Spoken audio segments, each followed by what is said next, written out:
What's going on, guys? It's Wnba Dfs here to bring you another WNBA slate breakdown for this 3-game WNBA slate this Sunday. If you're new here and you're enjoying the content, make sure you guys hit that subscribe button so you don't miss any of these uploads, and drop a like. It lets me know that you're enjoying this information. Now that we got that out of the way, checking out the slate, 3 games, not too bad games. One game we've already seen. It's one of those home type games that we got going on. The Dallas Wings taking on the Los Angeles Sparks in a close game. Honestly, Dallas choked in that. Should have won that game. We got the Sky taking on the Sun. We got the Mystics taking on the Liberty, which will probably be the best game out of all the games on the slate, as long as the Washington Mystics don't go on the road and choke and become choke artists here in this spot. As far as injury news for the Sky, same people that have been out, they're out once again. The Sun, it's not up here right now, but Brianna Jones, she's going to be out for the rest of the season. She has a ruptured Achilles, so big blow for them. We've already seen what the starting lineup will look like with her being out. Looks like Rebecca Allen will slide into the starting lineup, playing that 3-4 position, and Alyssa Thomas looks like they got her sliding into the 5. Kind of not surprised. Thought about it and spoke on it last time. Do still expect maybe Odo, she might be able to come into some matchups and things like that, but it seems like they like her as that backup 5 off the bench. Still good play, good value. Can always still look to her in the event in games that might blow out, or if we think like maybe Rebecca Allen foul trouble or Alyssa Thomas, either or. The Washington Mystics, they're going to be without Chrissy Tolliver Lee. She's still overseas playing in the Asian Cup. Other than that, everyone else is back for them. New York Liberty, biggest thing for them. Dolson, she twisted that ankle last game, so she's going to be out. Might mean more minutes for Jonquel Jones and maybe some more minutes for the other Sabally sister. And then for the Dallas Wings, same starter, or same people that have been out are out for them. And then for the Sparks, Lexi Brown, she's still out with that sickness. And then Clarendon, she's still out for a while as well. And Clouden, she's been out for a minute altogether. Other than that, same old for that right there. Going over to the site that I play the most on, the site that I'm winning this money on. If you guys want to come and join me and win some money over here on the King, check the link down in the description below so you guys can get that deposit match bonus and come win this coins with me over here. Starting straight out the gate, we got the Sun taking on the Sky. This game right here, the guards for the Sky have been just so over these last couple of games. Marbury, she's coming off of back-to-back mid-level games. Granted, they did play the best defense in the league in the Washington Mystics, which they can hang the hat on that. They are very good on the defensive side. Their offense has been a little sketchy throughout the season, but the defense has been a little bit mid. Now, this is a spot we could possibly see one of Marbury, Copper, or Courtney Williams, all 3 of them possibly bounce back. Out of all 3 of them, Courtney Williams, she had the better game out of the other 3. Granted, they're on the road. They're not playing at home. Marbury does struggle a little bit on the road, so this might be a Copper game. Especially maybe she can draw that Rebecca Allen defense or the Heidemann or somebody like that she possibly could take advantage of. I highly doubt that. She more than likely will be matched up going up against Wnba, who's a pretty good defender in her own right. So a spot where I'm not really too heavy on the guards over here for the Sky.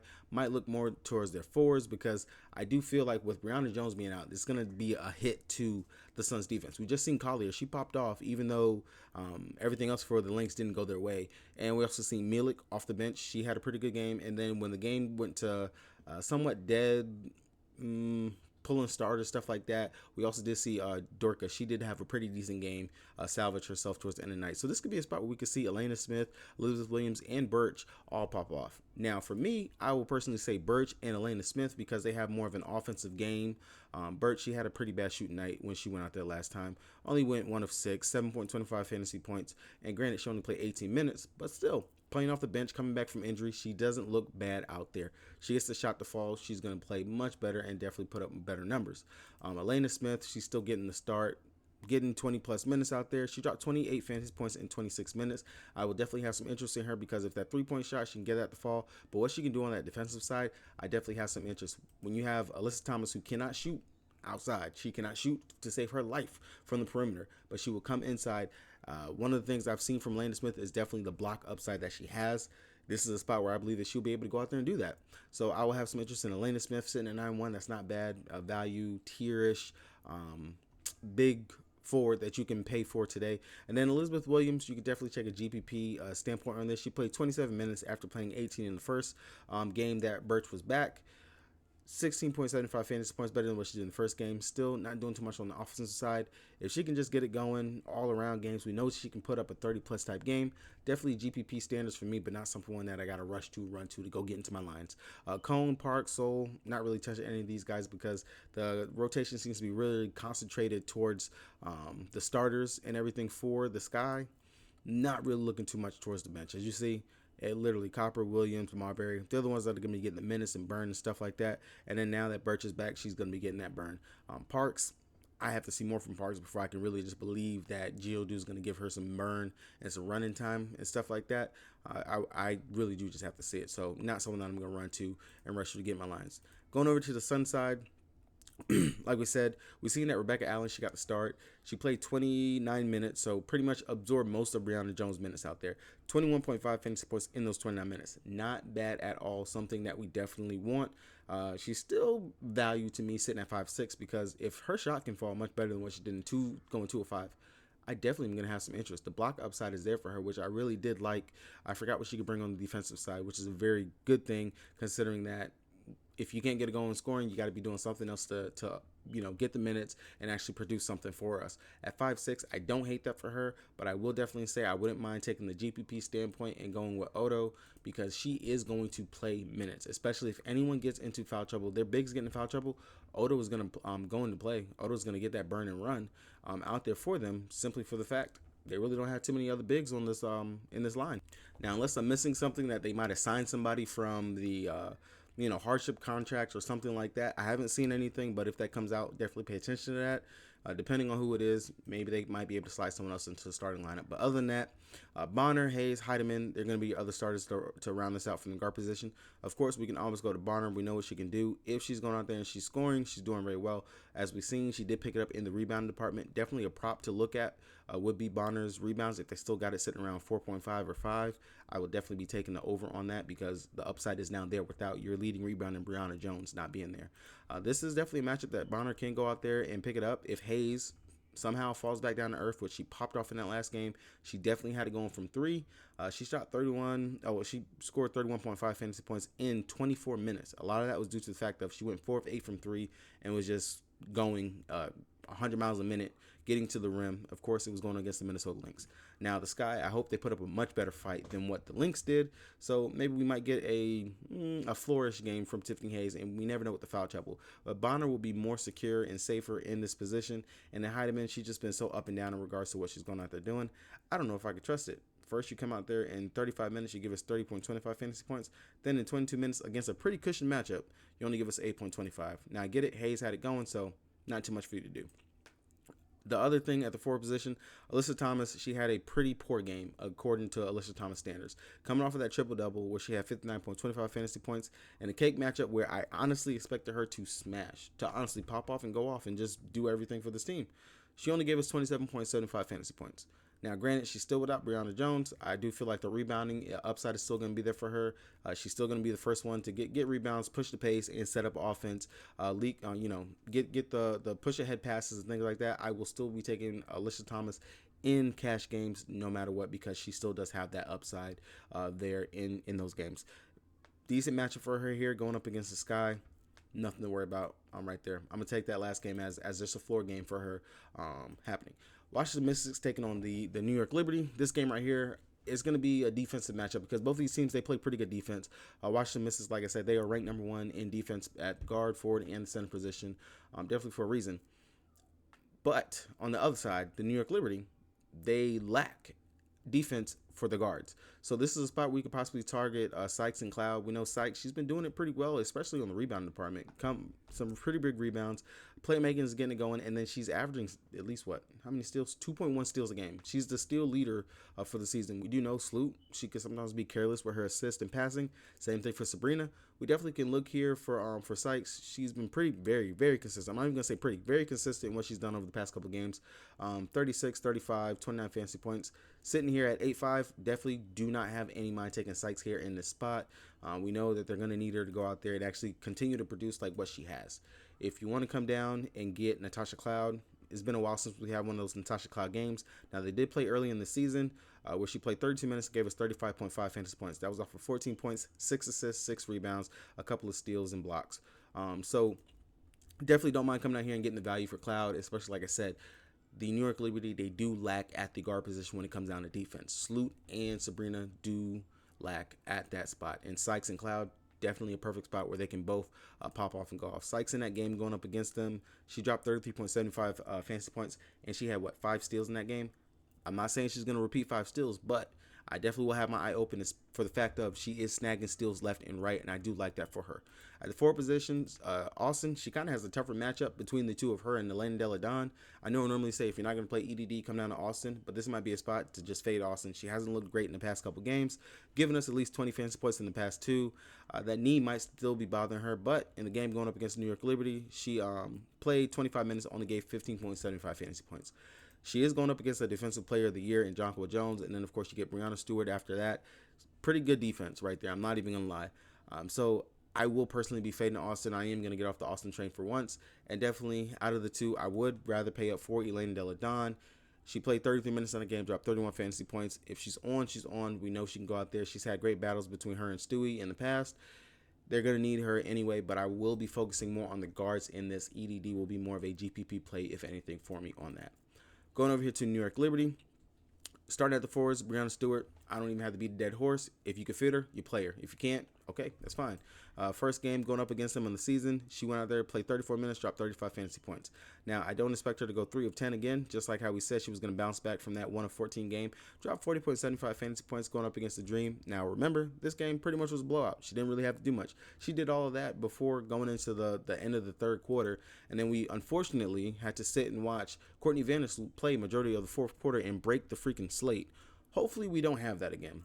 The usage and everything should go back to normal. Maybe we might see more of a big blow-up Stewie game. Jonquil Jones sitting at 8-4. I do like her here in the spot once again. Centers have been decent going up against the Washington Mystics. Shakira Austin, again, she's dealing with that bum knee. Maybe Jones, she can go out there. She came out hot, on fire, going up against the Dream. 6 of 9, 2 of 3 from 3, 18 points, 2 blocks, 9 rebounds. Can possibly go out here and do that again at 8-4. I definitely will have some interest in her here in this spot. And then, like we said, Dawson's going to be out. Their other backup bigs that they have is Kayla Thornton and Sabley. So, yes, it's not the most sexy pick in the world. She only went out there, gave up 5.2 fantasy points in the 14 minutes. Definitely a deep GPP if you're going to mess with that. I'm not endorsing it necessarily, but at 4-1, if you land on it, deep play. Not by any means do you have to go there. Courtney Vandersloof, Sabrina Ionescu, I spoke on both of them. Kind of just a mid-level spot for them. I'm just not too interested. In that first game, 27 minutes, dropped 21.5 fantasy points. Now, Sabrina, she's the wild card. She possibly could pop off, possibly can't. She played 34 minutes, gave us 32.5 fantasy points. I don't hate her. I don't love it. At 9-6, again, I'd rather pay for the other guards on the other side in this game just because they've shown that they can go out there and do this, and it's just one of those things. And then Sabrina, she has come back from the injury of the hamstring. Minutes somewhat limited in a blowout. You can still go there. I'm not going to say don't, but definitely a GPP play for Sabrina. I'd rather play the guards from the Washington Mystics for my cash if I'm doing anything of the sorts. Marina Johannes, you know what she's going to do. Go out there, 20 to 24, 25-ish minutes. If she's scoring and she's on, she's going to go out there. She's going to pop off. She didn't play in that first game going up against the Mystics because she was still overseas. She's back now. Pretty much their 6th woman. They're 6K. Don't hate it. You land on it. Cash safe play in my eyes. Going down to the last game, like we said, we just seen this one. The Dallas Wings, who choke artists, going up against the Sparks. The Sparks, they came through and they did what they had to do. The problem with the Wings, they're just lacking on defense. They literally are the worst defense at the guard position, forward. Their center, it's mid-level, but still, at the guard position, guards are having their way. And that is a big reason why, going over to the Spark side, while we saw Henderson, and then we even seen Canada had a pretty decent game herself as well. Going out there, 33 minutes, dropped 32.25 fantasy points. Needless, all in all to say, I kind of don't expect Henderson to come out there and do what she just did last game. Granted, she's on a hardship contract. She's pretty much picking up slack for the fact that they don't got Lexi Brown. 26 minutes, the most minutes she's played since she's been with the Sparks. Dropped 24.25 fantasy points, and that was because she shot, 7 of 14 and put up 18 points. I'm not going to expect that again. Be very honest. I'd say that consistency has been one of her downfalls. Honestly, just believe the guards for the Sparks should have a pretty decent day. Once again, I'm just not going to fall trap to Henderson. She's still priced at 3-4, and they have her priced here for a reason, literally because she's just not consistent, and who knows how many minutes she's actually going to get. Canada, she's sitting here at 8-8. I would just go right back to that. Surprised that she's still sitting at 8-8, considering all the other things we got. This could definitely be a slate where you go with two mid-level guards on the slate in Canada, Sykes, Canada, Cloud, something like that. Or if you want to play the GPP of Canada and Sabrina, and then fill it out the rest of your roster like that, definitely don't hate or mind that. And Henderson, Zaya, both of these would be GPP if you even consider going there at that spot right there. And then over on the forward side, NECA, you know what you're going to get with NECA, pretty much consistency, at least 30 plus fantasy points is what she's going to go out there and do. I figured that Tara McCowan, her being back, would actually impact exactly how this game would go. Really didn't impact anything in regards from her standpoint of what NECA was able to go out there and do out there on the court. Wnba didn't really do too much out there. Now we're getting a string of 18 fantasy points over the last 3. GPP play right there if you want to go with that. And then I'm still going to say that Azura Stevens definitely, if she get the shot to fall, will break a slate. Still waiting for that. 18.75 fantasy points in 28 minutes. So she might have the down game this next one when it comes down to the minutes, because we've seen it 28, 18, 30, 18, 28. So possibly 18 on this next one. Still another GPP play right there if you're messing with those forwards. Over here on the Dallas side, like I said, Arike, she started out hot and then just kind of fizzled out. If they want to win the game, they're going to have, they need her to actually have a pretty decent scoring night. 6 of 15, 2 of 8 from 3, 30.75 fantasy points. We know she could definitely do a lot more in that regards, especially scoring wise. I'm pretty sure that losing this game by 2 is going to leave a pretty sour taste in their mouths. I'd expect Arike to come out guns a-blazing and hopefully carry it. No travel or anything like that because they're still out there in LA. So shouldn't have any jet lag or anything like that for her. Dangerfield, she's in the starting lineup. Really doesn't do too much. Not someone that I'm looking at, especially at 6'3". There's other value on the slate. Burton, Dickey, and Jones, not touching any of those. Over here on the forward side, like we always say, Satu is Satu. You cannot go wrong with Satu. 35.75 fantasy points in that game. Played 34 minutes. Looking better than what we saw in the first game going up against the Dream with Tara McCowan being back. Still, I like Tara McCowan in the spot. She didn't put up the biggest numbers, and I honestly expected her to play better than what she did. 29 minutes, roughly exactly what I'm expecting for her to play, the 25 to 30, 33 minutes a game. If we can get her to actually go out there and be more efficient, she shot 2 of 8. She missed a couple of reverse layups, bunnies, everything. Just didn't look great out at all. Hopefully, much better game in the second game. At 8-3, I don't hate or mind that. I would think that if she actually has a pretty decent game, maybe we might see Howard and Satu take a little bit of a back seat to it. Howard, she played great out there. 44 fantasy points in 38 minutes. That's awesome. That's great. And you're getting Wnba defense and Stevens defense. I really don't see any reason why Howard or Satu can't go out here and have a decent night. But McCowan, this one's my dark horse because I just feel like she left a lot of meat on the table in regards to what she should have been able to go out there and do out there. Just the 2 of 8, that's just poor. I know she could be a much better and much more efficient player than that, especially considering that most of her shots are coming right underneath the rim, literally. So GPP play, unfortunately, I'm going to have to say that for McCowan. Howard and Satu, they'll be more cash game centric if you want to. And then if you think that McCowan gets into foul trouble or something like that, and you can go back to Kalani, I'm not really going to touch that at 7-8. That's too much for a player that's only going to get about 15 minutes a game. Yes, she can be productive. GPP, because if she's not going out there getting you those crazy behind rebounds and blocks, and you're not facing a team that's lacking on the rebound department, she's not going to go out there and break a slate or do anything like that. Maddie and Courier, not even mess with those. Those are bottom of the barrel value cheapies. If anything, they're not going to get the minutes and burn and run. That's going to be it for me, guys. If you guys enjoyed the content, make sure you guys hit the subscribe button. You want my plays, BK plays, and all the other stuff we have over here at No Days Off, check the link down in the description below so you guys can go ahead and join the Patreon. Only $10, and I promise you make that back within your first week. Other than that, it's your boy Zoe. Hopefully, see you guys in the green.